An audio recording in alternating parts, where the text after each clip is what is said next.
বেশ কিছুক্ষণের নিস্তব্ধতার পরে একটা গোঙানির আওয়াজ আমার কানে এলো। সেটেলের খোলা ঠোঁটের ভিতর থেকে আসছে শব্দটা, আর কোমরটা ধীরে ধীরে বেঁকে যাচ্ছে, যেন যন্ত্রণায় কোকিয়ে উঠছে সে।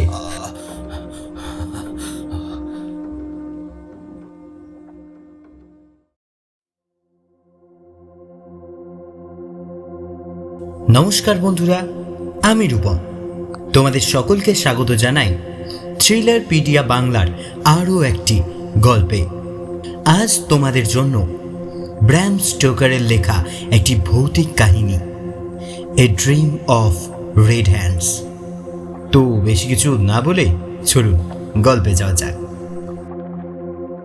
কুলি মজুরদের মুখে জ্যাকেব সেটেলের সম্পর্কে প্রথম যে কথাটা শুনেছিলাম সেটা হলো এই যে লোকটা নাকি বেজায় মুখচোরা আর খামখেয়ালি গোছের। প্রয়োজনের বেশি একটা বাক্য তার মুখ থেকে বের করবে এমন মাতব্বর এ বস্তিতে নেই। কিন্তু আমি নিজে সেটেলের সঙ্গে মেলামেশা করে দেখেছি, কথাটা যতটা ঠিক আবার ততটাই ভুল। প্রথমবার তাকে দেখলে মনে হবে সারাক্ষণই চারপাশের পরিবেশের সঙ্গে মানিয়ে নেওয়ার চেষ্টা করছে, যেন কোনো রকমে সবার মাঝখান থেকে সময়টা কাটিয়ে দিতে পারলেই বাঁচে। ফলে এখানে তার তেমন বন্ধু বান্ধব বলে কিছু হয়ে ওঠেনি। কিন্তু তাও তাকে ভালো করে লক্ষ্য করলে কেমন যেন খটকা লাগে আমার। আমি কুলি মজুর কম দেখিনি, কিন্তু তাদের সবার থেকে কোনো এক জায়গায় সেটেল আলাদা। খনি শ্রমিকরা যে পরিমাণ কাজ করে তার তুলনায় মাইনে সাধারণত কমই পেয়ে থাকে। তা সত্ত্বেও দিনের শেষে শ্রান্ত ক্লান্ত শরীরে মদের ফোয়ারা ছুটিয়ে গোটা বস্তি জুড়ে দেদার নাচা গানা করে তারা। কিন্তু সেসবের মধ্যেও দেখা যায় না সেটেলকে। প্রথমে ভেবেছিলাম লোকটা কিপটে, কিন্তু পরে বুঝলাম কারো হুট করে টাকার দরকার পড়লে সে সেটেলের কাছে গিয়েই উপস্থিত হয়, এবং সেও দিল দরিয়া হাতে উধারি এগিয়ে দেয় সাহায্য প্রার্থীর দিকে। রুক্ষ শুষ্ক বদমেজাজি খনি শ্রমিকের মধ্যে এতটা উদারতা চোখে পড়ার মতো।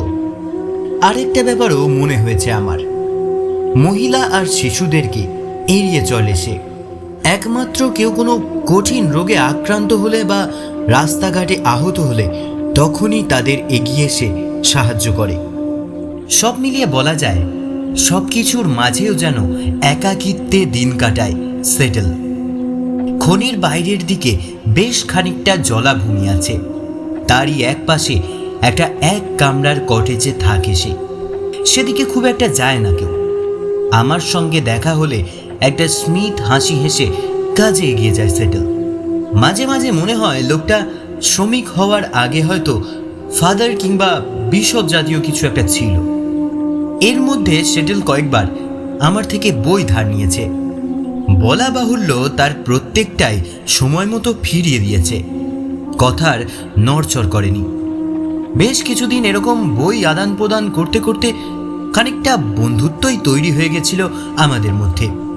কয়েকদিন জলাভূমি পার হয়ে আসার সময় গল্প করার জন্য ডেকেও ছিলাম সেটেলকে, কিন্তু আমার সামনে দাঁড়িয়ে সে এতটাই কুণ্ঠা বোধ করত যে আমি আর এখানে দাঁড়াতাম না। দিনটা ছিল রবিবার বিকেলবেলা। অন্য দিনের মতোই জলার ধার দিয়ে ফিরছিলাম। সেটেলের কটেজের পাশে আসতেই ইচ্ছা করল তাকে একটু হাঁক দিয়ে যাই। দরজা বন্ধই ছিল।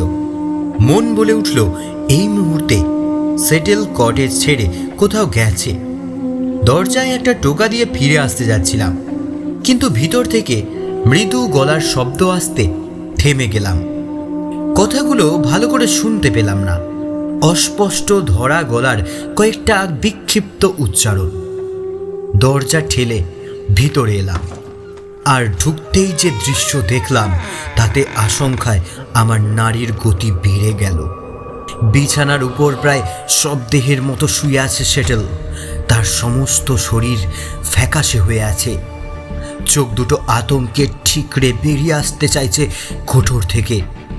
ডুবন্ত মানুষ জলের উপর হাত বাড়িয়ে যেভাবে খড়কুটো আঁকড়ে ধরতে চায়, ঠিক সেইভাবে বিছানার চাদরটা আঁকড়ে ধরেছে সে। আমি তার কাছে এগিয়ে আসতে খানিকটা স্বাভাবিক হয়ে সে উঠে বসল।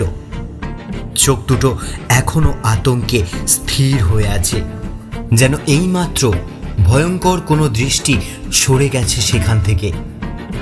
আমাকে ধীরে ধীরে চিনতে পারল সে। খানিকটা নিশ্চিত হয়ে নিচু স্বরে ফোঁপাতে ফোঁপাতে আবার বিছানার উপর ঢলে পড়ল। আমি 2 মিনিট ঠায় সেভাবেই দাঁড়িয়ে রইলাম। তারপর সেটেল চোখ মেলে তাকালো। মনে হলো এই প্রথম সে কোনো জীবিত মানুষকে দেখেছে। আমি বিছানার এক পাশে বসে পড়লাম। অনেকটা সময় পেরিয়ে যেতে তার মুখ থেকে ফ্যাকাশে ভাবটাও মিলিয়ে এলো। সেটা লক্ষ্য করে জিজ্ঞেস করলাম, এখন ভালো লাগছে খানিকটা? কিছুক্ষণ সে কোনো উত্তর দিল না। তারপর কোনোইতে ভর দিয়ে উঠে বসে বলল, আপনি কি ভাবছেন আমি জানি স্যার, কিন্তু বিশ্বাস করুন কোনো মানসিক বা শারীরিক রোগ নেই আমার। অথচ হয়তো এটাও একটা রোগই। সব রোগের কথা কি ডাক্তাররা জানে? খানিক চুপ করে থেকে সে আবার বলতে লাগলো, আপনি যখন দেখেই ফেলেছেন তখন আজ সব কথা বলবো আপনাকে, কিন্তু কথা দিন এসব কথা আপনি আর কাউকে বলবেন না। না না, আমার আর বলার মতো আছে কি, তুমি নিশ্চিন্তে বলতে পারো। আমি তাকে আশ্বস্ত করলাম। একটু ভেবে নিয়ে সে বলল, আমার রোগটা হলো একটা দুঃস্বপ্ন। দুঃস্বপ্ন? মনে মনে একটু যেন হাসি পেল আমার। এরকম রোগ হয় বলে জানা ছিল না। বললাম, এতে রোগের কি আছে? দুঃস্বপ্ন তো আমরা সবাই। আমার কথা শেষ হওয়ার আগেই সে বাধা দিয়ে উঠল, না না, সব কথা আপনি জানেন না। আমার প্রতিটা রাত অভিশপ্ত। ঘুমের ঘোরে ভয়ঙ্কর সেই স্বপ্নটা দেখে চোখ খোলে আমার। রাতের অন্ধকার তখনও আমার চোখের সামনে কালো পর্দা ঝুলিয়ে রাখে। মনে হয় সেখানে আবার দেখতে পাবো স্বপ্নটা। সেই মৃদু ফিসফিসানি, সেই ভয়ঙ্কর চিৎকার, সব যেন কানে শুনতে পাই তখনও। আপনি জানেন না, রাত্রিবেলা ঘুমাতে পারি না আমি, কেবলমাত্র ভয়ে। আমাদের অতীত যে কত ভয়ঙ্কর রূপে ফিরে আসতে পারে তা আপনি ভাবতেও পারবেন না। কথাগুলো বলে আবার যেন ভেঙে পড়ল সেটেল। আমি আর কিছু বললাম না তাকে। পুরনো কথাগুলো আবার মনে পড়ল আমার। হয়তো সেটেলের অতীতে কিছু একটা আছে যেটার কথা আমরা জানি না। সেই অতীতটাই বারবার ফিরে এসে ভয় দেখায় তাকে। আমাকে চুপ করে থাকতে দেখে সেই আবার বলতে লাগলো, শেষ 2 রাত দেখেছি স্বপ্নটা। প্রথম দিন ঘুম ভেঙে যাওয়ার পরে জেগেছিলাম সারা রাত, কিন্তু দ্বিতীয় দিন আর সহ্য করতে পারলাম না। এক টুকরো আলোর খোঁজে হাতড়ে বেড়ালাম গোটা ঘরময়, কিন্তু টর্চটাও খুঁজে পেলাম না। অন্ধকারে সেইভাবে তটস্থ হয়ে বসে থাকতে থাকতে আবার ঘুমিয়ে পড়েছিলাম। ভোর রাতে আবার দেখলাম স্বপ্নটা। ভেবেছিলাম মরে গেলেই হয়তো সব যন্ত্রণার সমাধান হবে, কিন্তু তারপরেই মনে হলো মৃত মানুষ যে স্বপ্ন দেখে না তাই বা কে বলতে পারে। অচিরেই শেক্সপিয়ারের কথা মনে পড়ে গেল আমার। In that smith of death what dreams may come. মনের ভিতর কৌতূহলটা বেড়ে উঠছিল, কিন্তু ভেবে দেখলাম এই মুহূর্তে তার পেট থেকে কথা বের করার থেকে তাকে উৎসাহ দেওয়াটাই বেশি দরকার। তার পিঠ চাপড়ে দিয়ে বললাম, ওসব ভেবে আর কাজ নেই, রাতে একটু তাড়াতাড়ি ঘুমিয়ে পড়ো, তাহলেই দুঃস্বপ্নের অত্যাচার বন্ধ হয়ে যাবে। খনির ভিতরে নেমে কাজ করাটা এমনিই দুঃস্বপ্নের। ভালো করে রেস্ট নাও, সব ঠিক হয়ে যাবে। সেটেলের কটেজ থেকে বাড়ি আসার পথেই ঠিক করে নিয়েছিলাম যে আজ রাতটা আমি তার কটেজেই কাটাবো। আমার হিসেব মতো সে যদি সন্ধ্যের পরেই শুয়ে পড়ে তাহলে 12টার কাছাকাছি ঘুম ভাঙবে তার। ঠিক 11টার সময় কাঁধে একটা ছোট ব্যাগে রাতের খাবার দাবার নিয়ে তার কটেজের সামনে গিয়ে দাঁড়ালাম আমি। আকাশে ভরাট পূর্ণিমার চাঁদ উঠেছে, তার আলোয় ভেসে যাচ্ছে জলাভূমিটা। তার মাঝেই খানিকটা জায়গা কালো মেঘের মতো আচ্ছন্ন হয়ে রয়েছে। সেটেলের কটেজটাও তেমনই দেখালো। দরজায় হালকা চাপ দিয়ে ভেতরে ঢুকে এলাম আমি। বিছানার উপর সোজা হয়ে শুয়ে আছে সেটেল। বেশ বুঝতে পারলাম এখনও সারা শরীর ঘামে ভিজে আছে তার। মনে মনে ভাবার চেষ্টা করলাম ওই বন্ধ চোখ দুটোর নিচে কী দৃশ্য এখন দেখছে সে, যেগুলো সারা রাত জেগে থাকতে বাধ্য করে তাকে। অনেক ভেবেও কিছু আন্দাজ করতে পারলাম না। ঘরের এক পাশে বসে অপেক্ষা করতে লাগলাম তার ঘুম ভাঙার জন্য। বেশ কিছুক্ষণের নিস্তব্ধতার পরে একটা গোঙানির আওয়াজ আমার কানে এলো। সেটেলের খোলা ঠোঁটের ভিতর থেকে আসছে শব্দটা, আর কোমরটা ধীরে ধীরে বেঁকে যাচ্ছে, যেন যন্ত্রণায় কোকিয়ে উঠছে সে।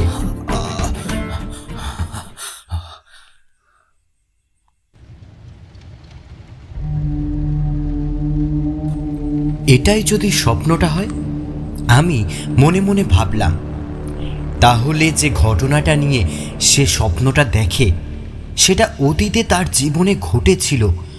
বিছানার দিকে তাকিয়ে দেখলাম সেটেলের ঘুম ভেঙেছে। স্বপ্ন ভেঙে হঠাৎ জেগে উঠলে সাধারণত আমরা কিছুক্ষণ হতভম্ব হয়ে থাকি। কোনটা স্বপ্ন আর কোনটা বাস্তব সেটা ঠিক করে নিতে একটু সময় লাগে। সেটেলের ক্ষেত্রে তেমন কিছুই হলো না। সে যেন এতক্ষণ বাস্তবে ছিল। এইভাবে বিছানা থেকে লাফিয়ে উঠে আমার দিকে এগিয়ে এসে চেপে ধরল আমার হাত দুটো। বেশ বুঝতে পারলাম তার কম্পমান হাত দুটো ঘামে ভেজা। আমি তাকে সান্ত্বনা দেবার চেষ্টা করলাম। আরে ঠিক আছে, এত ভয় পাওয়ার কিছু নেই, আজ রাতটা আমি এখানেই আছি। দেখা যাক দুজন মিলে তোমার স্বপ্নটাকে তাড়াতে পারি কিনা। সে আমার হাত দুটো ছেড়ে দিয়ে আবার বিছানার উপর গড়িয়ে পড়ে চোখ ঢেকে ফেলল। সে ধরা গলায় বলল, না স্যার, কোনো জীবিত মানুষের পক্ষে এ স্বপ্নের সঙ্গে লড়াই করা সম্ভব নয়। আমি অভিশপ্ত। সে অভিশাপ কোনোদিন ছেড়ে যাবে না আমাকে। ঈশ্বর, প্রতিদিন প্রতি রাত ওই একটাই স্বপ্ন বারবার বারবার ক্ষত বিক্ষত করে তুলেছে আমাকে। ঠিক কি দেখতে পাচ্ছ বলো তো স্বপ্নে? আমি জিজ্ঞেস করলাম। ভাবলাম সেটা বলতে পারলে হয়তো তার মন খানিকটা হালকা হবে। প্রশ্নটা শুনে সে আমার থেকে খানিকটা দূরে সরে গেল। বড় সড়ো কয়েকটা নিঃশ্বাস নিয়ে মাথা নেড়ে বলল, না থাক, ওটা কাউকে না বলাই ভালো, হয়তো আর দেখব না। বেশ বুঝতে পারলাম সে কিছু লুকাতে চাইছে আমার থেকে। বললাম, ঠিক আছে, মেনে নিলাম। যদি আর না দেখো স্বপ্নটা, তাহলে তার থেকে ভালো আর কিছু হয় না। কিন্তু যদি আবার দেখো, তাহলে সবার আগে আমার কাছেই খুলে বলবে, ঠিক আছে? নিজের কৌতূহলের জন্য বলছি না, তবে মনে হয় কথাগুলো আমাকে বলতে পারলে তোমার মনের অন্ধকার খানিকটা ঝাপসা হবে। সেটেল আমার দিকে তাকিয়ে ধীরে ধীরে মাথা দুলিয়ে বলল, যদি আবার দেখি তাহলে নিশ্চয়ই বলবো আপনাকে। আমি এটা সেটা নিয়ে কথা বলা শুরু করলাম তার সঙ্গে। পিঠের ব্যাগে যে খাবার দাবার ছিল সেগুলো দুটো প্লেটে ভাগ করে একটা এগিয়ে দিলাম তার দিকে, একটা নিলাম নিজে। ফ্লাস্কে খানিকটা কফি এনেছিলাম, সেটাও এগিয়ে দিলাম তার দিকে। এতে খানিকটা স্বাভাবিক হলো সে। দুটো সিগার ধরিয়ে টানতে লাগলাম দুজনে। ধীরে ধীরে তার অর্ধমৃত শরীরে যেন প্রাণ ফিরে এলো। তার চোখের দিকে তাকিয়ে মনে হলো ক্লান্ত চোখের পাতায় আস্তে আস্তে ঘুমের ছোঁয়া লাগছে। আবার আগের মতো বিছানায় শুয়ে পড়ল সে। বলল, আজ রাতে আর কিছু হবে না, আপনি ফিরে যান স্যার। আমি মাথা নাড়লাম। হোক না হোক সকালের আলো ফোটার আগে আমি এখান থেকে নড়ছি না। অগত্যা সে পাশ ফিরে ঘুমানোর চেষ্টা করল। আমিও এক কোণে একটা মোমবাতি জেলে তার আলোয় বই পড়তে লাগলাম।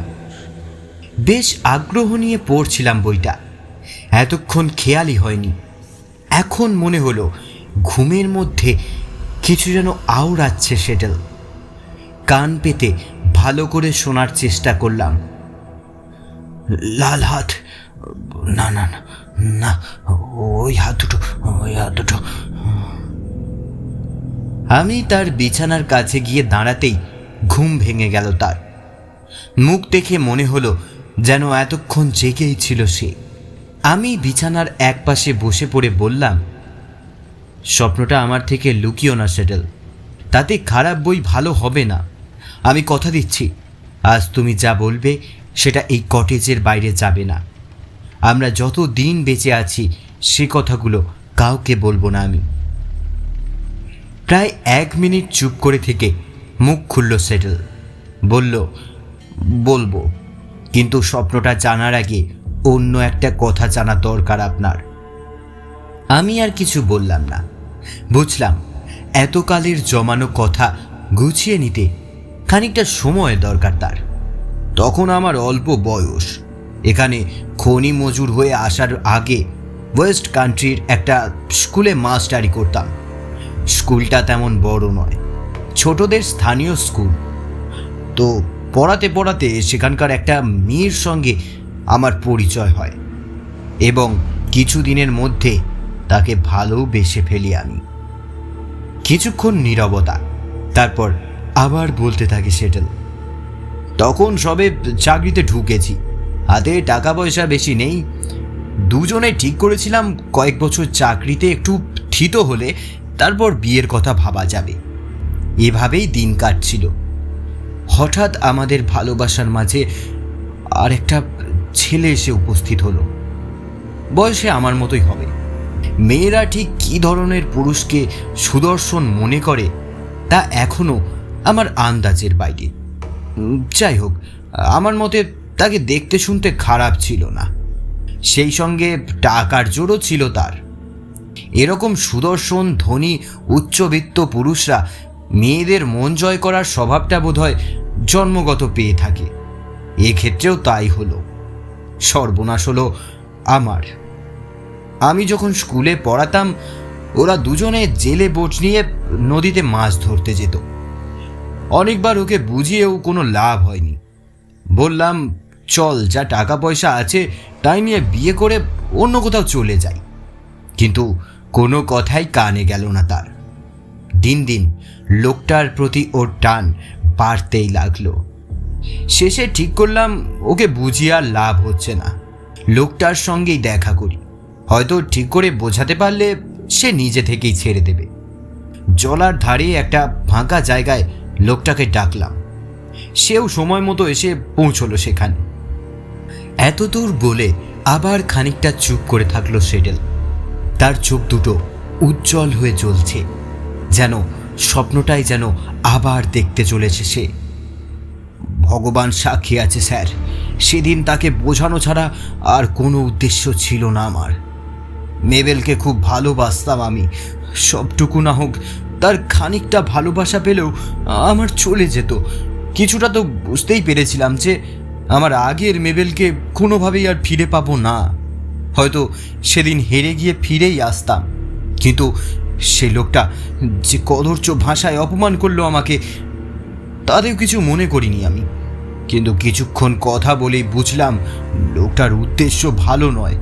আমার মেবেলের সঙ্গে শুধু কিছুটা সময় কাটাতে চায় সে, তার বেশি কিছু নয়। সন্দেহটা তাকে জিজ্ঞেস করতেই লোকটা এমন পিশাচের মতো হেসে উঠল যে আমার মাথায় খুন চেপে গেল। ভাবলাম এ কিছুতেই হতে দেওয়া যায় না। আমি নিজের খুশির জন্য ভাবি না, কিন্তু কিন্তু মেবেলের জীবনটা নষ্ট হতে দিতে পারি না আমি স্যার। আমার সাথে কথা বলে ফিরে যাচ্ছিল লোকটা। আমি সেখানেই দাঁড়িয়েছিলাম। হঠাৎ চোখে পড়ল পথের ধারেই পড়ে আছে একটা জলাভূমি পরিষ্কারের লাঠি। সেটা তুলে নিয়ে গায়ের সমস্ত জোর একত্র করে মারলাম তার মাথায় এক বাড়ি। তারপর কি হয়েছিল মনে নেই।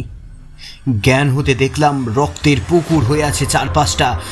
আমার হাত দুটো ভিজে আছে টকটকে লাল রক্তে, দুটো লাল জমাট লাল রঙের হাত। জলার পাশটায় কেউ খুব একটা যেত না, সে জায়গাটা ছেড়ে তড়িঘড়ি করে পালিয়েছিলাম সেদিন। কেউ সন্দেহ করেনি, শুধু আমার মেবেল ছাড়া। তার সঙ্গে আর কথা বলার সাহস হয়নি আমার। প্রেমিকের মৃত্যুর শোকে কিনা জানি না, কিছুদিন পর গ্রামে ফিরে শুনলাম মেবেলও আর বেঁচে নেই।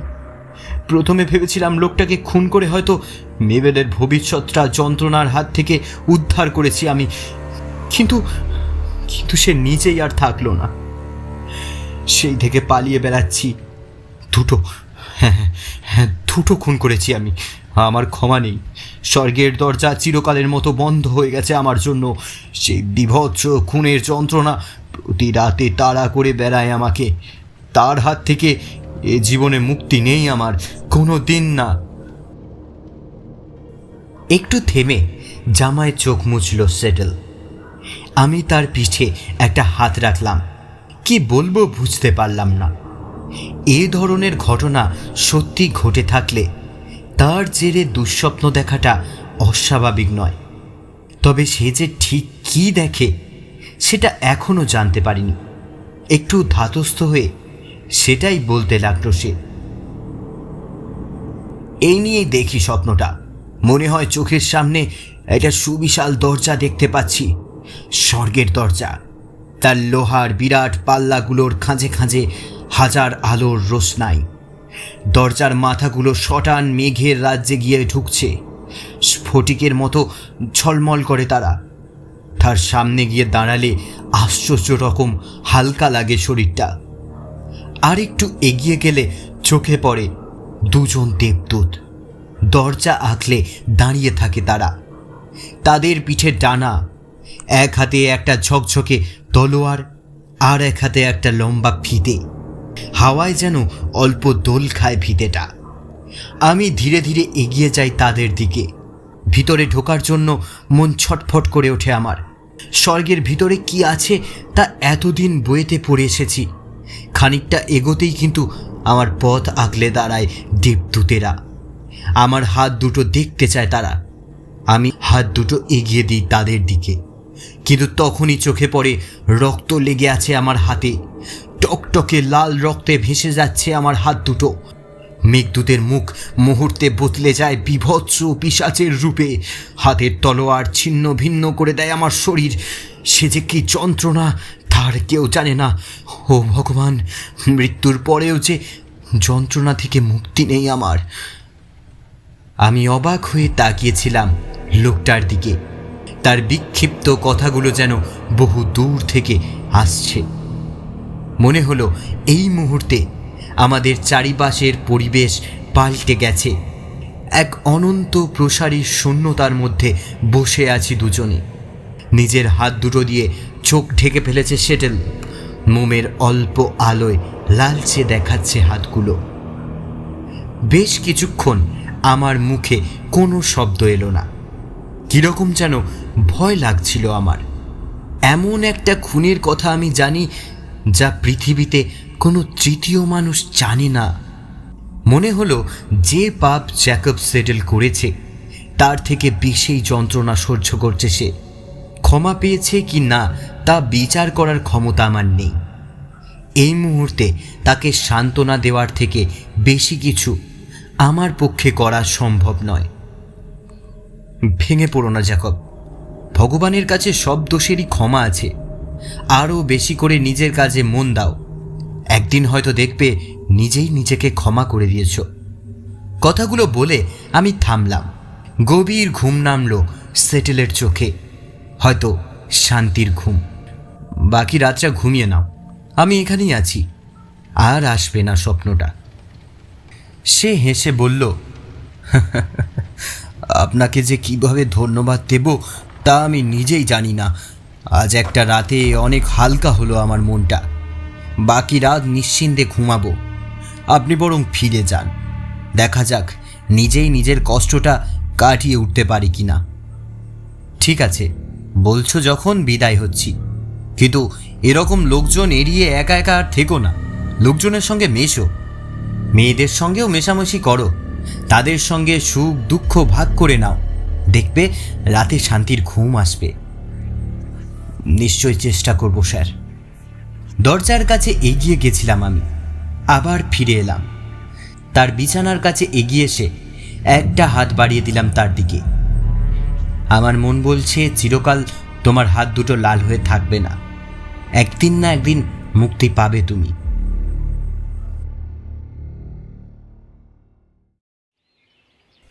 কাজকর্মের চাপে ভুলেই গেছিলাম সেটেলের কথা। এক সপ্তাহ পরে তার কটেজের কাছে গিয়ে দেখলাম সেটা খালি। লোকের কাছে শুনলাম সে এখানকার কাজ ছেড়ে উত্তরে চলে গেছে। তার স্বপ্নটা তাকে ছেড়ে গেছে কিনা তা অবশ্য জানতে পারিনি। এর 2 বছর পরের কথা। গ্লাসগোতে আমার বন্ধু ডক্টর মুনরোর সঙ্গে কিছুদিন থাকছিলাম। মুনরো এমনিতে ব্যস্ত মানুষ, আমার সঙ্গে শহরে ঘোরাঘুরির সময় তিনি মোটে পান না। ফলে আমি একাই ক্যান্ট্রিন লেকের ধারে ঘুরে বেড়াই। দ্বিতীয় দিন বাড়ি ফিরতে সন্ধে পার হয়ে গেছিল আমার। এই সময় সাধারণত মুনরো ফিরে আসে। আজ কিন্তু তাকে দেখতে পেলাম না। তার ভৃত্যের কাছে খবর পেলাম যে হসপিটালে গ্যাস অ্যাক্সিডেন্টের একটা জরুরি কেস এসেছে, সেটাতেই আটকে গেছে ডাক্তারবাবু। ফিরতে খানিকটা দেরি হবে। আমার বাড়িতে বসে থাকতে ইচ্ছা করল না। ঠিক করলাম হাসপাতালে গিয়ে একেবারে ডাক্তারের সঙ্গেই ফিরব। সেখানে গিয়ে দেখলাম কাজকর্ম শেষ করে মুনরো হাত পরিষ্কার করছে। আমাকে দেখে একগাল হেসে জিজ্ঞাসা করলো, আজ একদম হসপিটালে, ব্যাপার কি? চলে এলাম। আচ্ছা, কি একটা অ্যাক্সিডেন্ট হয়েছে শুনলাম। ডাক্তার হাত ঝাড়তে ঝাড়তে বলল, ওই যেমন হয় আর কি। জীবন খুব ঠুনকোহে, বুঝলে। গ্যাস মিটারের ট্যাঙ্কে দুজন কাজ করছিল, এমন সময় দড়িটা ছিঁড়ে যায়। লোক দুজনও পড়ে যায় ফুটন্ত জলের মধ্যে। ট্যাঙ্কটা বেশ বড়সড়, ফলে উঠে আসা প্রায় অসম্ভব। জলের ভিতর আবার ডাঁই ছিল, সেসব লেগে টেগে লাল হয়ে আছে চারিদিকে। সেখানেই প্রাণ গেছে একজনের। কিন্তু অদ্ভুত ব্যাপার হলো, অতক্ষণ ওই লাল জলের ভিতর থেকেও একজন বেঁচে গেছে। আমি অবাক হয়ে গেলাম। বেঁচে গেছে বলেন কি? বাঁচত না, আর একজন তাকে তুলে না ধরলে। দুজনের পক্ষে বাঁচা অসম্ভব দেখে একজন অপরজনকে 2 হাতে জলের উপর তুলে ধরে। নিচের লোকটার সমস্ত শরীরটা পুড়ে গেছে, শুধু হাত দুটো ছাড়া। কথা বলতে বলতে দুজনে এসে দাঁড়ালাম মৃতদেহটার সামনে। সাদা চাদরের উপর শোয়ানো আছে। মুখের দিকে চোখ পড়তেই আমার হৃৎপিণ্ড স্তব্ধ হয়ে এলো। পোড়া মুখের আড়ালে সবই অস্পষ্ট, কিন্তু তাও চিনতে পারলাম মৃতকে। Jacob settle. ডাক্তার ভুরু কুঁচকে বললেন, জলের উপর তোলা ছিল বলে হাত দুটো সেভাবে পড়েনি, বাকি সবই চলে গেছে। আমি ধীরে ধীরে এগিয়ে গেলাম সেদিকে। সেটেলের সাদা হাত দুটো বুকের উপর জড়ো করা আছে। তার চোখের দিকে তাকিয়ে মনে হলো এই মুহূর্তে সেই বিরাট সাদা দরজার সামনে এসে দাঁড়িয়েছে সে। তার পোড়া লাল শরীরটা এইবার এগিয়ে গেল দেবদূতের সামনে। এইবার সে তুলে ধরল হাত দুটো। না, এখন তাতে আর রক্ত লেগে নেই। সেই রক্তাক্ত হাতের ভয়ানক স্বপ্নটা চিরকালের মতো নিষ্কৃতি দিয়েছে তাকে। শেষ হলো আজকের গল্প, ব্র্যাম স্টোকারের লেখা a dream of red hands. হয়তো অনেক পাপই আমরা জীবনে করি, তবে তা শোধরানোরও অনেক উপায় আছে।